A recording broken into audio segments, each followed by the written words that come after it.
bien, muy bien. Déjenme tomarle una foto ahí, bien, print screen.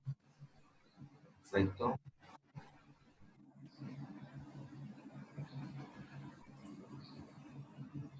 Muy bien. Ok, no, yo creo que nosotros comenzamos al tema de que estamos leyendo era cristianismo y la edad y la sociedad de la edad media, medieval, la sociedad medieval, el cristianismo y la sociedad medieval, que era el tema que estábamos viendo la última vez. Ok, en esta, no, Trejo está aquí, Trejo.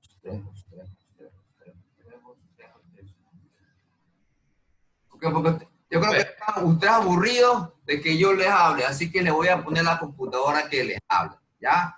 Vamos. El último tema que habíamos dado no era The Crusades. The Crusades, we finished the Crusades. Crusades are finished. Crusades are finished. Now, today we're going to start with the Christianity and medieval society. Okay, and that is on page 533. Everybody open your book, 533. Now, this is the new topic. Okay, we finished already the Crusades, and I assigned already the assessment. The assessment, remember, was on page 532. La pregunta, la 1B, la 2AB, la 3A y la 4. Esas eran las cruzadas. Ahora vamos a la cristianismo y la sociedad medieval, que está en la página 533. Ese es el tema que lo ponen en su cuaderno.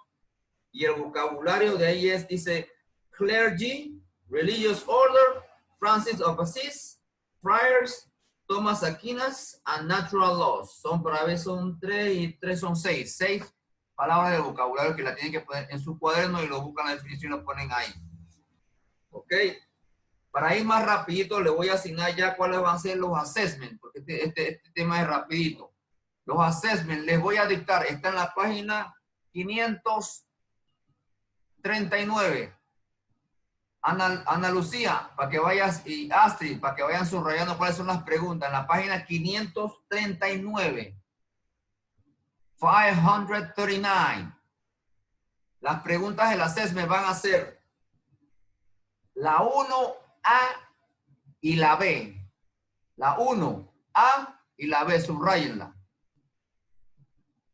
También la 2B. Subrayen, 2B. La pregunta 3, subrayenla. La pregunta 4, la A y la B. Y la pregunta 6. ¿Ya? Esas son todas. Repito, subrayen las preguntas que deben hacer. Deben contestar la 1A y B, la 2B, la 3, 4A y B, y la número 6 de este tema que es The Christianity and Medieval Society, ¿ok? Profe, cuando lo terminamos se lo mandamos. No. Eso tiene que contestar en su cuaderno, porque de ahí que va a venir el ejercicio. Contesten eso. Hacen los assessments. La 2 es la A y la B, la 2. Repito. La 1, B. La 2, A y B. La 3. Disculpa, estoy equivocado. Me equivoqué. Ok, voy. La 1, la A y la B. La 2, la B. La 3, la 4, A y B. Y la 6, subrayenla, ¿ya? Ok, as I said, chicos, vamos a hacer esto de otra manera. El mismo tema vamos a hacer de otra manera. Este libro está en una página virtual, así que le vamos a hacer el contacto y vamos a ir rapidito. Voy a poner la página virtual y vamos a a hablar sobre este tema, okay? Now, let me make, compartir, share this, these sites, okay? Okay, here it is. Let me go back. I think you only pay attention, okay? I'm gonna go a little bit back over the shape. This one. Over here begins the class, okay? Main idea. The Christian church shaped both society and politics in medieval Europe. The church shapes society and politics. As you read, use the graphic organizer to take notes on the church during. Nearly everyone who lived in Europe during the Middle Ages was Christian. In fact, Christianity was central to every part of life. Clergy and their teachings were very influential in European culture and politics.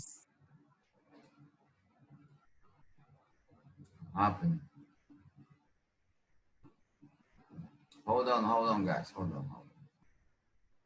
on, over here. Here. Clergy in the Roman Catholic Church. During the Middle Ages, the Roman Catholic Church was organized according to a strict hierarchy. The Pope was the head of the church, and thus at the top of the hierarchy. The Pope remains the head of the church today. Okay. Let's move on. Over here. Okay, here. The church and society. In the Middle Ages, life revolved around the local church. Markets, festivals, and religious ceremonies all took place there. The towers of old Christian churches still rise above many European towns and cities. Christianity became a strong influence on European life in the Middle Ages. For some people, however, the local church was not enough. They wanted to see important religious sites, the places where Jesus lived, where holy men and women died, and where miracles happened. The church encouraged these people to go on pilgrimages, journeys to religious locations. Among the most popular destinations were Jerusalem, Rome, and Compostela in northwestern Spain. Each of these cities had churches that Christians wanted to visit. Another popular pilgrimage destination was Canterbury, near London in England. Hundreds of visitors went to the cathedral in Canterbury each year. One such visit is the basis for one of the greatest books of the Middle Ages, The Canterbury Tales by Geoffrey Chaucer.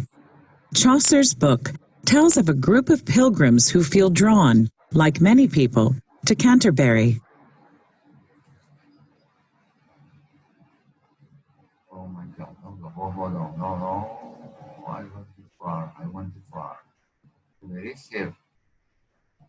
The church and politics. The church also gained political power during the Middle Ages. Many people left land to the church when they died. In fact, the church was one of the largest landholders in Europe. Eventually, the church divided this land into fiefs. In this way, it became a feudal lord. Of all the clergy, bishops and abbots were most involved in political matters. They often advised local rulers. Some clergy got so involved with politics that they spent little time dealing with religious affairs. Main idea. Orders of monks and friars did not like the church's political nature. Monks and friars. Some people were unhappy with the political nature of the church. They thought the clergy should focus only on spiritual matters. These people feared that the church had become obsessed with wealth and power. The monks of Cluny. Among those unhappy with the church were a group of French monks.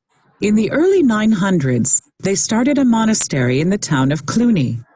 The monks of Cluny followed a strict schedule of prayers and religious services. They paid little attention to the world, concerning themselves only with religious matters. The changes at Cluny led to the creation of a religious order, the Cluniac monks. Across Europe, people saw Cluny as an example of how monks should live. They built new monasteries and tried to live like the Cluniacs. Now, this is an example of a monastery over here. The Cluny Monastery, the great monastery at Cluny, France, is shown here as it appeared in the 1100s. Together, the buildings made up something like a small town. At one point, more than 300 monks lived there. Remember, the monks, they live away from society. That is the difference between monks and friars. Entre los monjes y los frailes. Igualmente como se ven los monjes allá en Asia. Los monjes allá en el Tíbet. Ellos están apartados de la sociedad. Pero acá los frailes, the friars, they live with the society in order to teach the religion. So that's the difference between these two. Teacher, can you repeat that? Because the difference between the monks and the friars is that the monks over here, they didn't agree the way the church was handling the things, because they were focusing on getting a lot of property, a lot of wealth. So they didn't agree, because as a Christian, they shouldn't be like that. So that's why they separate from the church and they live apart from society. okay. The difference between the monks, because that was a Catholic order, and the monks and the friars. Now, on the opposite, So the friars were the friars live with the society.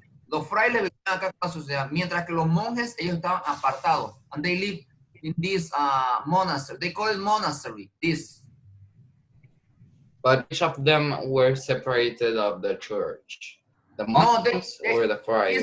They belong to the church, but they didn't agree the way they were run, the way the Catholic Church were running things. So they only separate, and they create another Catholic order, and they call it this order. And that were the monks. The monks, the monks order. Okay. They believe in God and everything else. Other new orders. By the 1100s, though, some monks thought that even Cluny's rules weren't strict enough. They created new orders with even stricter rules. Some took vows of silence and stopped speaking to each other. Others lived in tiny rooms and left them only to go to church services. A monk's daily schedule. Men were not the only ones to create and join religious orders. Women were allowed to join these kinds of orders as well. Communities of nuns, called convents, appeared across Europe. Like monks, these nuns lived according to a strict set of rules. The nuns of each convent prayed and worked together under the watchful eyes of an abbess, the convent's leader. Okay, now let's go. The friars. This is the friars. Not everyone who joined a religious order wanted to live apart from society. Some wanted to live in cities and spread Christian teachings. As a result, two new religious orders were begun in the early 1200s. These orders were the Dominicans and the Franciscans, named for their founders, Dominique de Guzman and Francis of Assisi. Because they didn't live in monasteries, members of these orders were not monks. They were friars. Biography. Francis of Assisi. Born circa 1182. Died 1226. Born in Assisi, Italy, Francis was the son of a wealthy merchant. As a young man, however, Francis gave away all his money and possessions and left his father's house. He lived a simple life, preaching and tending to people who were poor or ill. Francis considered everyone his brother or sister, including animals. He encouraged people to take care of animals just as they would take care of other people. Within a few years, other people had begun to copy his lifestyle. In 1210, they became the first members of the Franciscan order. Okay, let's move on, guys. Let's go to this. This part is very important, guys. Pay attention. Main idea. Church leaders helped build the first universities in Europe. The first Universities are was built. created by the church. While some people were drawing away from the world in monasteries and convents, others were looking for ways to learn more about it. In time, their search for knowledge led to the creation of Europe's first universities. Some of the earliest universities were created by the Church. The Church's goal was to teach people about religion. In order to do this, Church universities also collected and preserved religious texts. Other universities were created by groups of students who went searching for teachers who could tell them about the world. In the Middle Ages, there was an attempt to bridge the gap between faith and reason, or between reason and science. This movement became popular and led to the development of universities. Most teachers in these universities were members of the clergy. Besides religion, schools taught law, medicine, astronomy, and other courses. All classes were taught in Latin. Although relatively few people in Europe spoke Latin, it was the language of scholars and the Church. As a result, these universities helped preserve the Latin language during the Middle Ages. As people began to study new subjects, some of them developed new ideas about the world. In particular, they wondered how human reason and Christian faith were related. In the past, people had believed that some things could be proven with reason, but other things had to be taken on faith. Some people in universities, though, began to wonder if the two ideas could work together. One such person was the Dominican philosopher Thomas Aquinas. Thomas was a teacher at the University of Paris. He argued that rational thought could be used to support Christian beliefs. For example, he wrote an argument to prove the existence of God. Biography: Thomas Aquinas, born 1225, died 1274. Though he was born in Italy, Thomas Aquinas lived most of his life in France. Thomas also believed that God had created a law that governed how the world operated. He called it natural law. If people could study and learn more about this law, he argued, they could learn to live the way God wanted. Document-based investigation. Okay. Now this is the last section of this chapter, okay? Main idea. The Church influenced the arts in medieval Europe. The Church and the arts. In addition to politics and education, the Church was also a strong influence on art and architecture. Throughout the Middle Ages, religious feeling inspired artists and architects to create beautiful works of art. Religious architecture. Many of Europe's churches were incredible works of art. The grandest of these churches were cathedrals, large churches in which bishops led religious services. Beginning in the 1100s, Europeans built their cathedrals using a dramatic new style called Gothic architecture. Gothic cathedrals were not only places to pray, but also symbols of people's faith. As a result, they were towering works of great majesty and glory. Ok, chicos, aquí dice, mira, la estructura era de estilo gótico. Si ustedes van a la iglesia del Carmen, la iglesia del Carmen que está en Vía España, esa iglesia está construida con un estilo gótico, para que sepan, ¿ok? Se parece a esta que está aquí. Vamos a escuchar esta. Esta es muy famosa. Esta iglesia es muy famosa. Gothic architecture. Chartres Cathedral. One of the most beautiful of all Gothic cathedrals is in Chartres, near Paris, France. At 112 feet high, it is about as tall as a 10-story building. Arched supports, called flying buttresses, hold the cathedral's heavy walls in place. What made these Gothic churches so unusual? For one thing, they were much taller than older churches. The walls often rose up hundreds of feet, and the ceilings seemed to reach to heaven. Huge windows of stained glass let sunlight pour in, filling the churches with dazzling colors. Many of these amazing churches still exist. People continue to worship in them and admire their beauty. Religious art. Medieval churches were also filled with beautiful objects, created to show respect for God. Ornate paintings and tapestries covered the walls and ceilings. Even the clothing priests wore during religious services was attractive. Their robes were often highly decorated, sometimes with threads made of gold. Many of the books used during religious ceremonies were beautiful objects. Monks had copied these books carefully. This illuminated manuscript is from a 15th century Book of Hours. It contains a collection of prayers for use at different hours of the day. This manuscript features scenes from the Nativity in a highly decorated style. The illustrations were an important part of the text and one reason for the book's popularity. They also decorated them using bright colors to adorn the first letters and the borders of each page. Some monks added thin sheets of silver and gold to the pages. Because the pages seemed to glow, we use the word illuminated to describe them. Okay, now over here I have a video that talks about the friars and the monks. I know I have another one, I think. The difference between friar and monks. I don't know if this one, let me see, I think it's this one. Yes. For many people, the difference between a friar and a monk seems negligible. This can lead some to ask, are friars different than monks?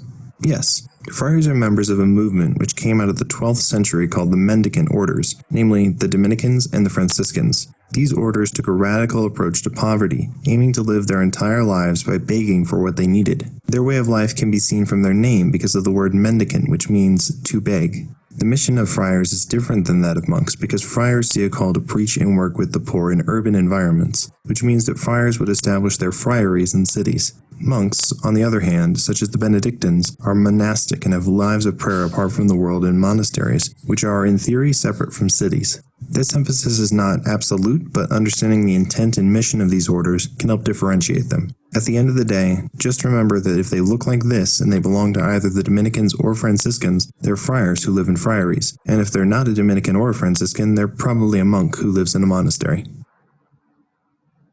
Okay, they use almost the same kind of dressing, but they are not the same. I have another one, I think it's this one, yes.